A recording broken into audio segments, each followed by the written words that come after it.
The whole of the United Kingdom is better because of immigration, and I think, if I'm honest, the Labour Party's been a bit scared of making the positive case for immigration for quite a number of years, and I think we need to turn that round.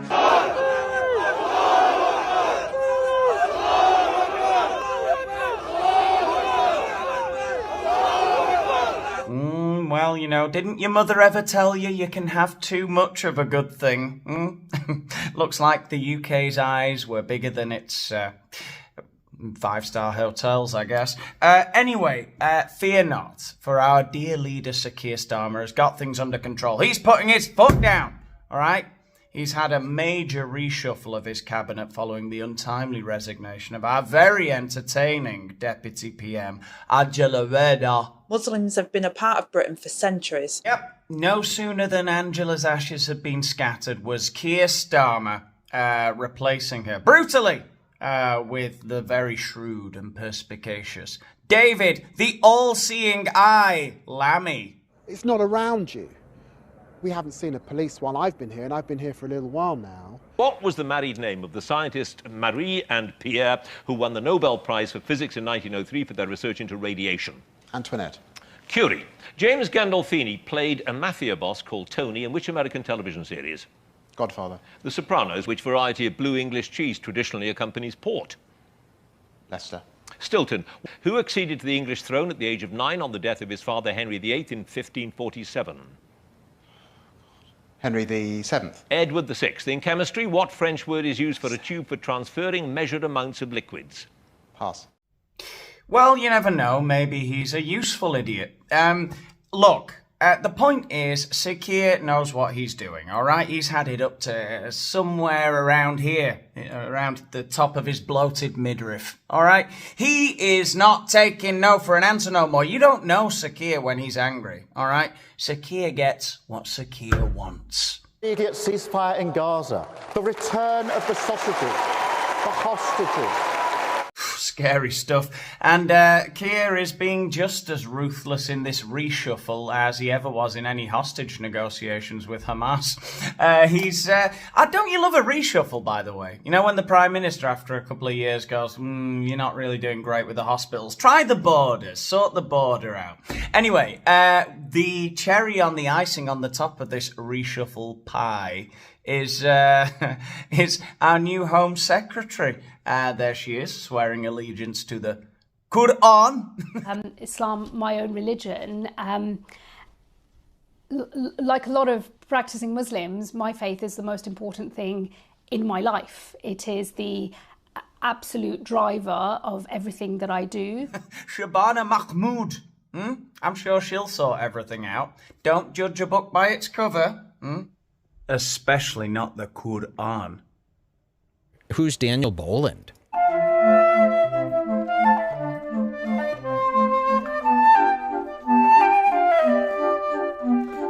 Oh, Daniel Boland, this is a heavy hitter. Do you guys know who this is?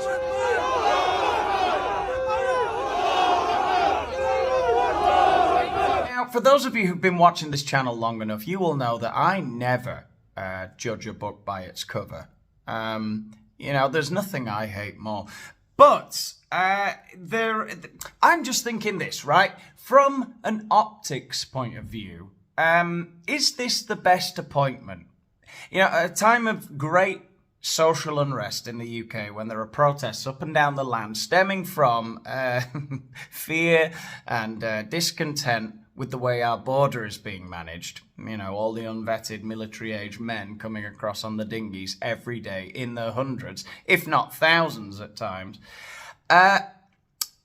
Is it not a strange decision to put a devout Muslim in charge of turning that situation around? I, Shabana Mahmood, do swear by Almighty God.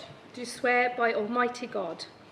Shabana Mahmood there, pledging allegiance to our sovereign King Charles III, all the while nervously clasping a copy of the Quran to her bosom. She might as well have had her fingers crossed behind her back. Psych, not really. Shabana Mahmood, being sworn in as Lord High Chancellor just last year. I guess she did such a good job of chancelling. There was no chancelling left to be done. Time to sort out the border, please, Shabana. forgive my cynicism, but I am looking at a country where lots of people are extremely unhappy with the situation at the border. Great to see. It is great to see. I don't think the lefties are going to be able to say today there are many, many more of us than you.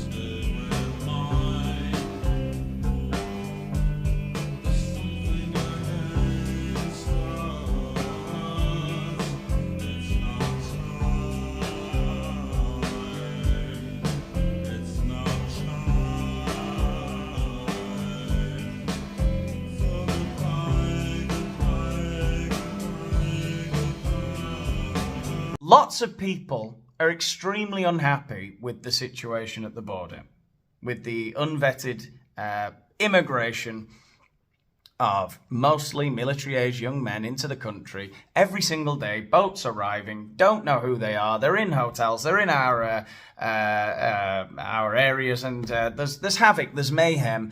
It needs to be sorted out. I think everyone agrees with that. But we've watched a government that for the last year has made vague, empty promise after empty promise about dealing with it, and has suddenly said, no, you know what? The woman who was supposed to be doing all that, Yvette Cooper, no, we're reshuffling. Okay, we're bringing in the Lord Chancellor, who's done all the chancelling now, and now she's going to sort the border out.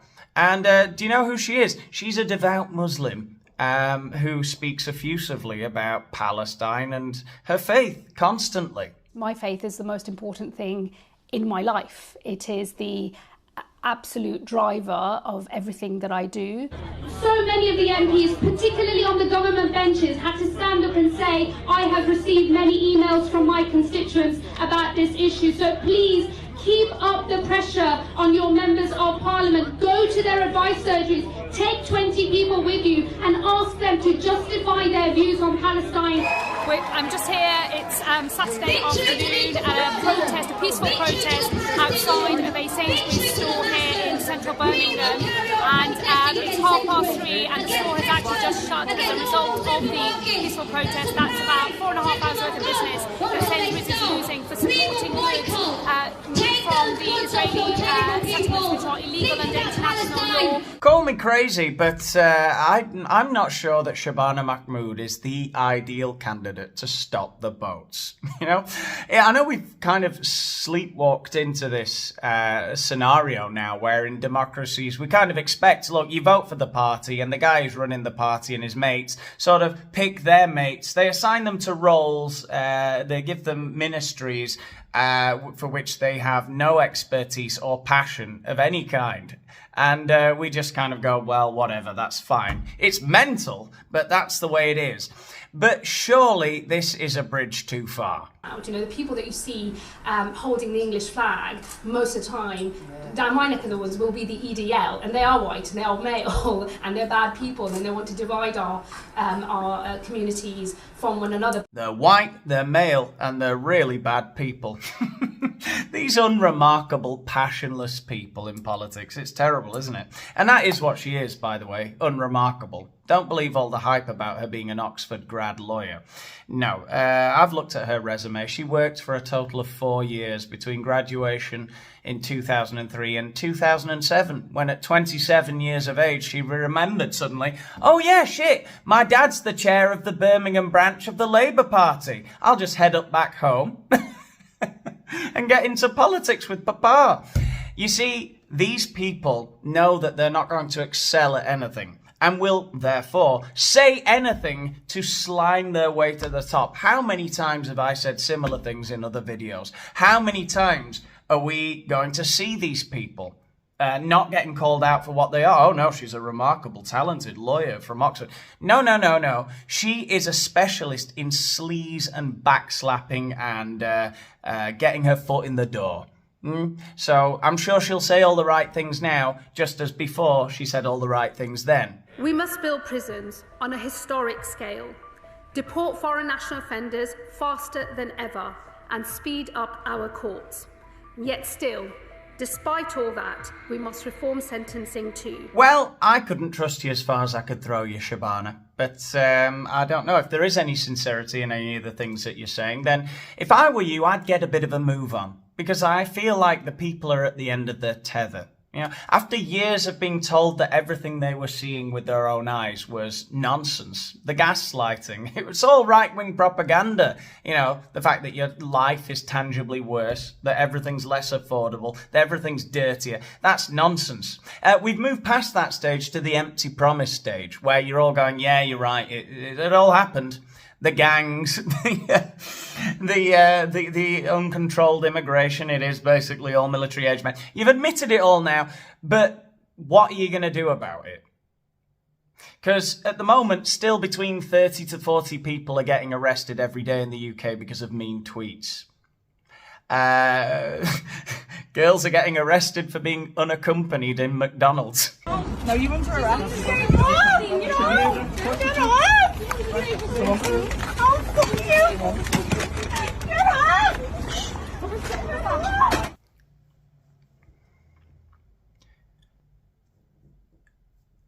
I feel like such a hack for saying this because it's obvious and it's been said before, but 30 to 40 arrests a day for mean tweets and all of the hours of paperwork the police officers have to fill out explaining the distress it caused to some guy who never met the person who sent the tweet. Like, how many hours of work is that? How much of that time could be allocated to putting those police onto the street so that they could patrol dangerous areas? You know, imagine if we reduced those 30 to 40 arrests to, say, 10 arrests a day. We just let 75% of those mean tweets slide. How much crime, how much violent crime would that prevent? Would it prevent one stabbing a day? Would it prevent one stabbing a week? Wouldn't it be worth it then? I mean, I don't know. I'm not sure I have much faith in what can be done in the UK now, but that seems like an obvious thing, right? Stop arresting the unaccompanied 13-year-old girls in McDonald's. Stop arresting Graham Linehan for his tweets about trans people. And maybe just prevent a few more stabbings. And you could easily, as a government, announce that you were doing this and make a video promoting that you were doing this. We're getting our priorities right. I don't think that would be unpopular with anyone.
Well, let's not judge too harshly. That's just the situation she inherited. Let's see how Shabana got on her first day as Home Secretary.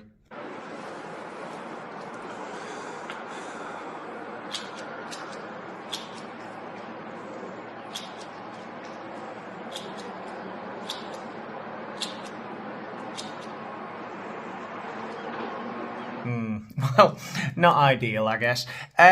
Look, I think this is the situation we've got. A good analogy would be someone like Russell Brand. I was recently watching an old program he did years ago, 20 years ago, where he went to meet some BNP members, some youth BNP members. And the transition from the way he thought then to how he thinks now is what I think most sort of moderate people have gone through in the last 20 years. Seriously? Yeah.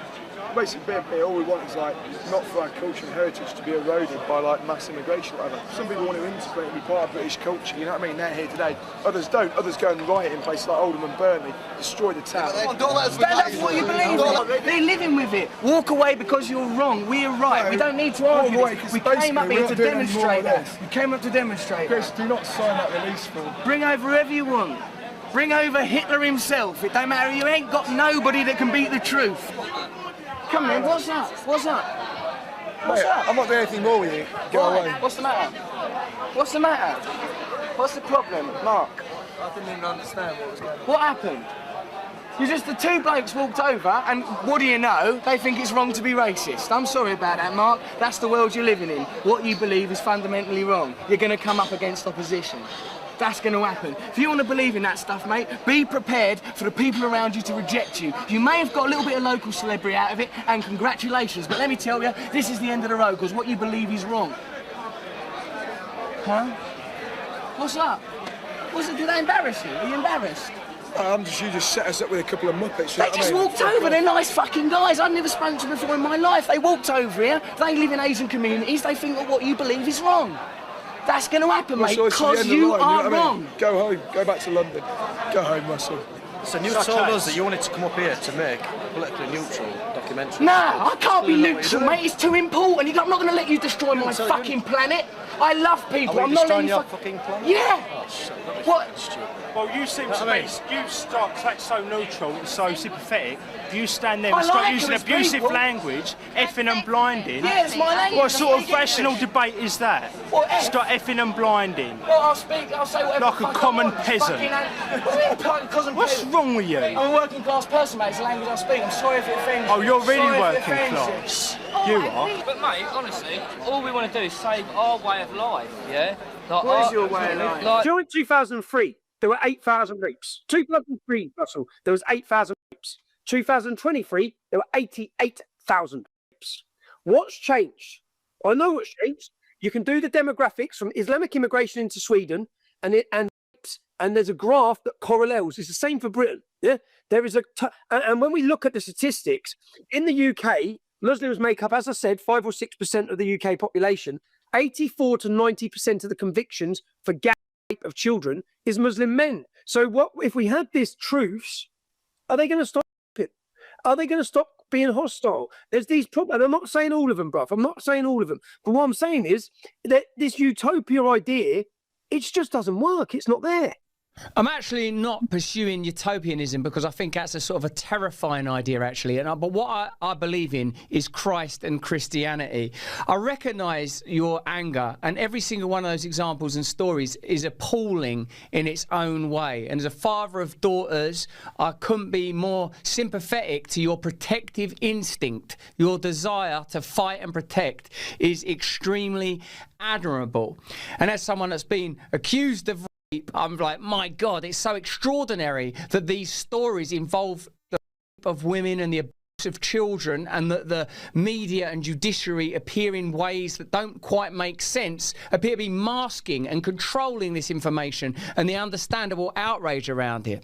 Anyway, I reckon that's enough cynicism for one day. I don't know. If you've managed to enjoy any part of this video, give the video a like. If you haven't done so already, subscribe to the channel. Let me know what you think about all of this in the comments.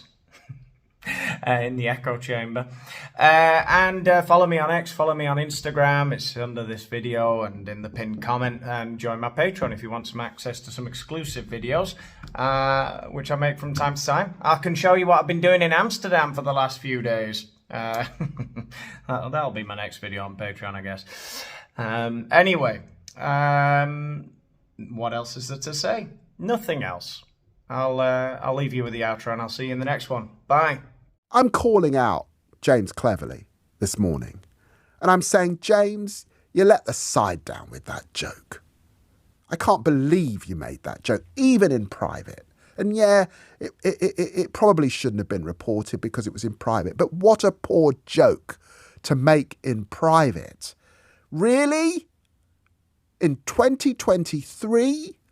A little bit of Rohypnol in a drink? Come on. Come on, James. You're better than this. I know you're better than this. You were right to apologise. But it was a really, really, really poor joke.